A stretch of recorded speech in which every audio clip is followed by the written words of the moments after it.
ma soovitan teil vaatama minna Rakvere teatri etendust See kõik on tema. See on lugu, kus kaks inimest ei saa omavahel suhelda ja valivad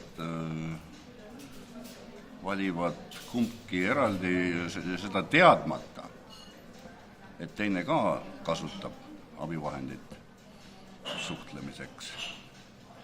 Valivad endale abiliseks interneti. See, mis siis toimuma hakkab, on sisemeselt nii traagiline, et see on kohati naljakas. Väga hästi mängivad näitlejad ja näitlejate lisaks veel ka varjud ja selle kõige koosmõju on pikaajaline ja paneb teid mõneks ajaks mõtlema.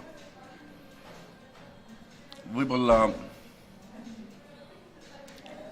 ma olen ise ka sellise looga natuke seotud, selles mõttes ma küll